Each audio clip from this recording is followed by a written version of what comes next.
अऊज़ुबिल्लाहि मिनश्शैतानिर्रजीम बिस्मिल्लाहिर्रहमानिर्रहीम अल्लाहुम्मा सल्लि अला मुहम्मद व आलि मुहम्मद। मेरे तमाम सुनने और देखने वाले मोमिनीन और मोमिनात को मेरी तरफ से मेरे चैनल नातिक़ कुरान की जानिब से अस्सलामु अलैकुम।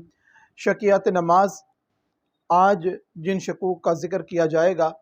उनको सही शकूक कहा जाता है, यानी वो शक कि जिनसे नमाज बातिल नहीं होती, अलबत्ता उसको कैसे दुरुस्त किया जाए इसका तरीक़ेकार जो है वो बताया गया है शरीयत में कि नमाज एहतियात पढ़ी जाए या सजदा सहव किया जाए तो नमाज को किस तरीके से ठीक किया जा सकता है। ये 9 शक हैं। इन शक में 4 रकती नमाज का होना शर्त है कि 4 रकती नमाज का ये शक होगा। पहला ये कि अगर इंसान दूसरे सजदे के दौरान ये शक करे कि इसने 2 रकत नमाज पढ़ी है या 3 पढ़ी है, तो उसको समझना चाहिए कि मैंने 3 पढ़ी है, और चौथी रकत नमाज की अदा करके नमाज के बाद 1 रकत नमाज एहतियात खड़े होकर बजा लाए।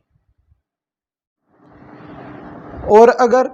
दूसरे सजदे के दौरान शक करे कि 2 रकत नमाज पढ़ी है या 4 पढ़ी है, तो इसको जान समझ लेना चाहिए कि 4 पढ़ी है, बैठे और अपनी नमाज को ख़त्म कर दे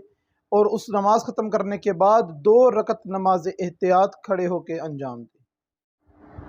और अगर किसी शख्स को दूसरे सजदे के दौरान ये शक हो कि नमाज 2 रकत पढ़ी है, 3 पढ़ी है या 4 पढ़ी है, तो उसको समझना चाहिए कि 4 है, नमाज को इख्तिताम करे, नमाज ख़त्म होने के बाद 2 रकत नमाज एहतियात खड़े होकर और 2 रकत नमाज एहतियात बैठ कर पढ़े। और अगर इंसान को दूसरे सजदे के दौरान ये शक हो कि 4 रकत नमाज पढ़ी है या 5 पढ़ी है, तो इसको समझ लेना चाहिए कि 4 रकत है, नमाज को इख्तिताम करे और 2 सजदा सहव को अंजाम दे। और यही हुक्म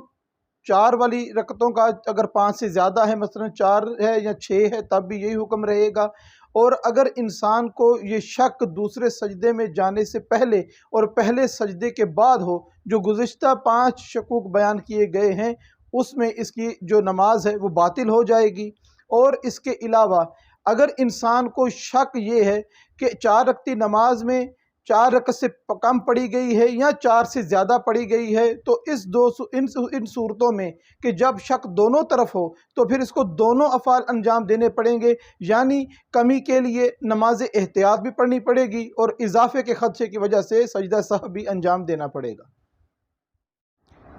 और इसके अलावा अगर किसी शख्स को नमाज में कहीं पर भी कोई शक हो कि उसने 3 रकत नमाज पढ़ी है या 4 रकत नमाज पढ़ी है, तो उसको समझना चाहिए कि 4 रकत नमाज पढ़ी है, अपनी नमाज को ख़त्म करेगा और 1 रकत नमाज एहतियात खड़े होकर या 2 रकत नमाज एहतियात बैठ कर पढ़ेगा। और इसके अलावा अगर किसी शख्स को क़याम की हालत में ये शक हो जाए कि 4 रकत नमाज पढ़ी है या 5 पढ़ी है, तो उसको चाहिए कि बैठ जाए, तशहुद और सलाम पढ़े, नमाज ख़त्म करने के बाद 1 रकत नमाज एहतियात खड़े होकर या 2 रकत नमाज एहतियात बैठ कर पढ़े।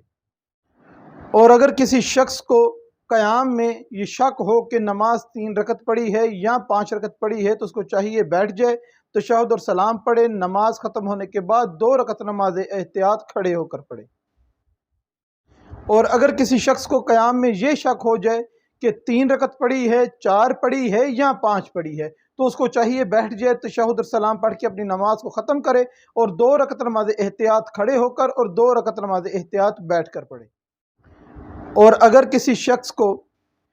शक हो कि 5 रकत पढ़ी है या 6 रकत पढ़ी है, तो उसको चाहिए कि बैठ कर अपनी नमाज को ख़त्म करे, तशहुद और सलाम के बाद नमाज मुकम्मल होने के बाद 2 सजदा सहव अंजाम दे। और एहतियात मुस्तहब ये है कि पिछली जो 4 शिक हैं, 6, 7, 8 और 9, इनमें इजाफी क़याम की वजह से एहतियात मुस्तहब है कि 2 सजदा सहव अंजाम दे।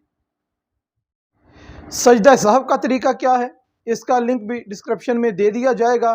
चैनल पर सजदा सहव का तरीका और किस तरीके से उसको अदा करना है ये बताया गया है। नमाज एहतियात कैसे पढ़नी है, आइंदा आने वाली वीडियो में इंशाअल्लाह ताला इसकी भी तफसील से आगाह कर दिया जाएगा। और सजदा सहव कैसे किया जाता है, इसका तरीका पहले चैनल पे मौजूद है, इसका लिंक जो है डिस्क्रिप्शन में दे दिया जाएगा। नमाज एहतियात का क्या तरीका है, इंशाअल्लाह आइंदा आने वाले क्लिप में वो भी बता दिया जाएगा। ये तमाम शकूक जो हैं जिनको सही शक कहा जाता है, अगर इंसान के पास वसी वक्त है और वो क्या कहते हैं अपने नमाज को तोड़े नहीं, وہ اس شک کو صحیح کرنے کا جو طریقہ بتایا گیا ہے اس طریقے پر عمل کرے۔ اور یہاں تک کہا گیا ہے اگر کوئی بندہ لاپرواہی کرتے ہوئے ان شکوک کو بالائے طاق رکھتا ہے، ان کے حل کو اس طریقے سے حل نہیں کرتا جس طریقے سے بیان کیا گیا ہے، اور نماز توڑ کے دوبارہ پڑھتا ہے، تو اس کی نماز کی قبولیت میں شک ہے، کیونکہ محمد اور آل محمد علیہ السلام کی طرف سے جو حل بتائے گئے ہیں اس پر عمل کرنا ہی ہمارے لیے بہتر ہے۔ پروردگار ہمیں سیرت محمد اور آل محمد پر عمل کرتے ہوئے اپنی زندگیاں گزارنے کی توفیق عطا فرمائے۔ وما علینا الا البلاغ المبین۔